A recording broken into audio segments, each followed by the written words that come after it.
Gimana cara mengatasi bos yang nggak bisa menerima saran dan nggak bisa dikritik? Pertanyaan menarik. Tonton sampai habis biar kamu habis ini bisa kritik bos kamu.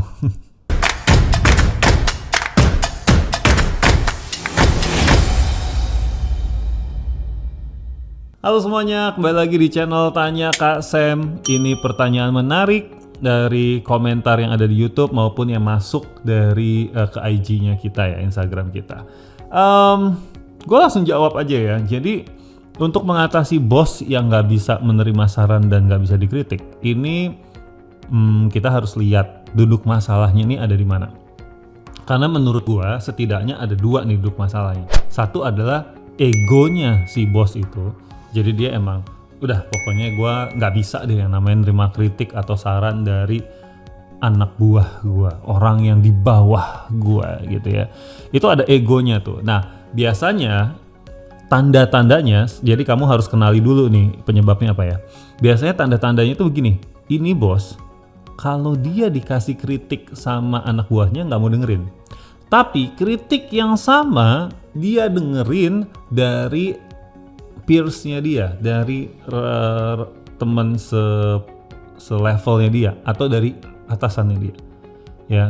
Atau malah kamu juga mungkin bisa lihat bahwa enggak juga sih, kadang-kadang atasannya pun dia juga nggak mau nggak mau dengerin gitu. Berarti ini orang egonya wah luar biasa gitu ya. Pokoknya udah pakai data, udah pakai apa segala macam, tetap dia nggak mau terima. Nah itu berarti udah masalahnya udah di ego gitu. Jadi kalau ditanya gimana tuh Kak Sam kalau misalkan untuk nanganin yang egonya tinggi, caranya mesti tahu dia itu lunaknya sama siapa. Enak banget ya bahasa lunak. Oke, anyway, dia itu lebih jinaknya, nggak lebih baik lagi. Jinaknya, lebih pawangnya. Nah itu tuh. Pawangnya dia siapa? Artinya orang yang dia mau dengerin, dan orang ini memang dia nggak terlalu punya ego yang besar terhadap orang ini. Jadi kita harus tahu, nah kayaknya ini orang. Jadi kalau mau menyampaikan sesuatu bisa lewat orang tersebut gitu ya. Jadi kamu jalin hubungan sama orang tersebut, lalu sampaikan apa yang menjadi curahan hati kamu melalui dia, asalkan orang tersebut bisa dipercaya ya. Jangan sampai nanti kamu salah orang, terusnya orang tersebut malah bilang, lo tahu nggak sih anak buah lo tuh ngomongin lo di belakang gitu. Dia ngomong ke gua katanya lu tuh kurang gini. Nah jangan juga salah, jadi hati-hati juga yang bisa dipercaya. Dan kalau lu ngomong melalui perantara ya lu bisa kasih tauin konteksnya gitu, jangan ngomong muter-muter. Lu bilang aja, gua tuh peduli nih sama bos gua dan gue pikir dia gue punya masukan buat dia, tapi kalau yang gue kasih masukan tuh kayaknya nggak bakal dengerin, tapi kalau lu yang ngasih masukan kayaknya dia dengerin deh ya. Jadi boleh nggak lu bantuin gua supaya demi bos kita nih, atau supaya demi si orang ini, kayak gitu ya. Jadi itu cara yang pertama kalau masalahnya adalah di egonya dia gitu ya. Yang kedua caranya masih masalah di ego adalah jangan kasih kritiknya di depan banyak orang gitu. Dan jangan, kalaupun kamu udah kasih kritik atau sarannya ini sendiri private gitu ya, terus suatu saat dia mengikuti kamu, saran kamu, dan ternyata hasilnya baik, lalu jangan sekali-sekali mencuri kemuliaannya dia. Jangan sekali-sekali mencuri panggungnya dia, lalu bilang ke semua orang bahwa itu saran gue tuh waktu itu, waktu gue kritik tuh keputusannya itu, ini saran gue, jadinya bagus kan. Nah jangan kayak gitu, nanti egonya kepancing lagi ya. Jadi jangan mancing-mancing lah gitu. Biarin aja dia yang dapat kredit misalnya ya. Kalau kamu masih rela gitu ya silahkan biarin aja. Yang penting kan tadi goalnya adalah saya bisa memberikan saran kepada atasan. Oke?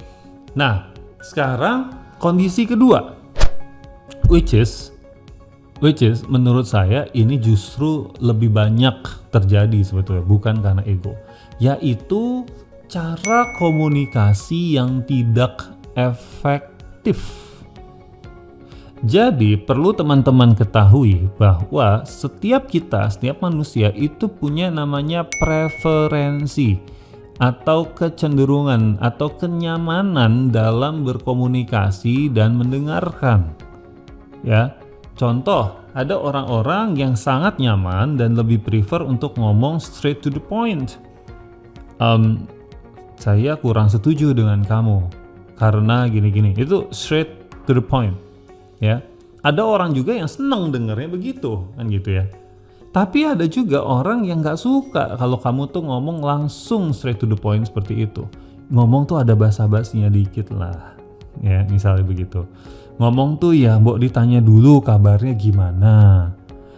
Mbok ya sebelum ngomong langsung to the point, apalagi kalau ini hal-hal yang nggak enak, tanyain dulu weekendnya gimana. Jadi ada orang-orang yang pengennya tuh basa-basi dulu. Ada orang-orang yang pengen itu kalau ngomong itu diperhatikan dulu dianya, ditanya dulu, are you good? Ini oke nggak kalau saya ngomong-ngomong sekarang, ya? Kamu ada waktu nggak? Aku ganggu kamu nggak? Ya, jadi dia merasa diperhatikan dulu.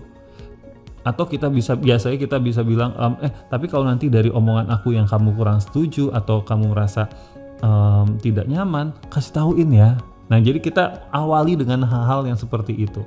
Nah, selain itu ada juga orang-orang yang lebih nyaman itu kalau ngomong ada strukturnya, ada data pendukungnya, ada pointersnya yang jelas. Jangan ngomong kemana-mana, dari ngomongin A, ngomong dulu ke D, habis itu baru ngomong ke B, habis B ke Z tiba-tiba dia. Ya. Tapi ada orang juga yang lebih nyamannya kalau ngomong itu ngalor ngidul aja. Gini, simpelnya gini deh. Coba kamu perhatikan ya. Teman-teman di tongkrongan kamu, tongkrongan ya, di tongkrongan waktu kita ngobrol, pasti ada tuh teman-teman kamu yang kita lagi ngomongin apa gitu ya, tiba-tiba dia nyeletuk dan mengalihkan pembicaraan. Tiba-tiba, kenapa jadi ngomongin ini ya, gara-gara lu ya, kita ngalor ngidul banget nih. Nah, ada orang-orang yang memang preferensinya begitu. Oke, kembali ke topik. Jadi kita juga harus lihat si bos kita ini preferensinya, arahnya itu dia demennya tuh, dia sukanya tuh cara ngomong atau yang seperti apa sih, cara komunikasi yang seperti apa sih gitu. Nah, kalau misalkan dia yang cara komunikasinya itu to the point gitu ya, ya jangan muter-muter, tapi tetap sopan ya. To the point itu bukan berarti nggak sopan loh, ya tetap sopan, tapi jangan muter-muter, langsung ngomong. Nah, yang diomongin apa? Catat baik-baik. Pertama adalah omongin intensinya atau goalnya. Pak, kita kan punya goal adalah untuk mencapai A. Tapi kalau menurut saya apa yang ada sekarang gitu ya, itu kayaknya bisa diperbaiki deh Pak. Ya, atau mungkin akan lebih efektif kalau Bapak melakukan X atau melakukan Y. Ya, jadi kita ingetin lagi ke dia, Pak kita kan ada goal ini nih, atau Pak kita kan mau begini, Pak kita kan pengennya ke sana. Nah, saya lihat nih Pak, supaya kita bisa ke sana, supaya kita bisa mencapai itu, saya melihat kayaknya akan lebih efektif kalau Bapak bisa membantu dengan melakukan A, B, C, D, E. Ya kayak gitulah kurang lebih, ya tergantung konteksnya gimana. Ya itu satu. Tapi kalau misalkan nih ada orang-orang, ada bos kamu yang senangnya itu pakai data, ngomongnya pakai fakta, terstruktur, ya harus siapin dulu. Pak, saya lihat bahwa saya sudah amati, saya sudah mencatat gitu ya. Ada data bahwa begini. Dari sini saya mengusulkan untuk Bapak begini. Nah, atau Ibu melakukan begini. Atau Ibu harus berhenti untuk melakukan ini atau berhenti melakukan itu dan segala macam. Ya, jadi ada data pendukungnya. Oke. Kalau dia emang senang dengan data, paling nanti jadinya adalah perdebatannya tentang data itu sendiri. Tapi bukan tentang sakit hati dia ditegur gitu ya. Oke. Yang ketiga, ada kalau tipe bos kamu itu orang yang perasa gitu ya, terusnya dia juga menghindari konflik ya, ini biasanya harus hati-hati, harus lebih hati-hati. Jadi kita harus pastikan bahwa ini adalah momen yang baik untuk dia, pastikan one on one. Lalu bilang sama dia bahwa ini untuk kepentingan bersama, bukan hanya untuk karena dirinya yang tidak nyaman, bukan karena dirinya yang tidak suka sama bosnya. Jadi itu tuh harus ditekankan. Saya tuh bukannya nggak suka, saya tuh bukannya sebel, saya bukannya marah, saya bukannya ini. Itu harus dipastikan bahwa perasaan kita itu netral. ya, bukan karena nggak suka sama dia. Oke. Nah terakhir, kalau tadi tipikal bosnya itu yang lebih lebih casual, lebih santai, lebih suka ngomongin hal-hal yang tidak terlalu terstruktur gitu ya. Nah ini harus dibawa lebih santai ya, ngajak ngopi lah gitu kan, sambil ngobrolin santai kemana-mana, habis itu masuk gitu ya, apa yang mau kamu sampaikan gitu. Ngomongin hal-hal yang dia suka gitu ya, nggak mesti di dalam kerjaan. Misalkan dia suka kopi ya ngomongin kopi dulu. Oh iya pak, iya makanya tuh pak, kalau bapak tuh makanya kalau marah-marah tuh jangan gini pak, tuh lihat tuh tukang kopinya tuh, baristanya, lihat tuh mukanya cembedut gitu pak. Itu pasti dia habis dimarah itu kayak bapak tuh kalau habis marah-marah. Ya jadi bisa diselipin ya dari casual, secara casual. Tentu nggak cukup untuk dengerin saya di YouTube hanya 10 menit untuk belajarin hal ini gitu ya. Saya aja ngajarin ini bisa seharian workshopnya. Tapi poinnya adalah bahwa kita harus belajar mengenal cara atau kenyamanan cara berkomunikasi kita dan bos kita. Dan dari situ kita harus berusaha untuk menyesuaikan.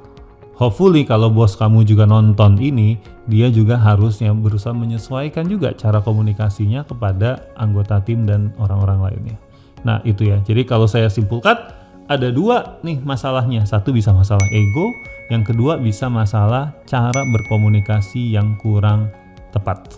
Oke, nah itu masalahnya. Kamu analisa masalahnya ada di mana, lalu aplikasikan solusi-solusi yang sudah saya katakan tadi sebelumnya. Terima kasih teman-teman. Kalau video ini bermanfaat, silakan share ke sebanyak mungkin orang biar makin banyak orang yang bisa merasakan manfaatnya dan bisa menjadi orang-orang yang lebih baik lagi. Thank you.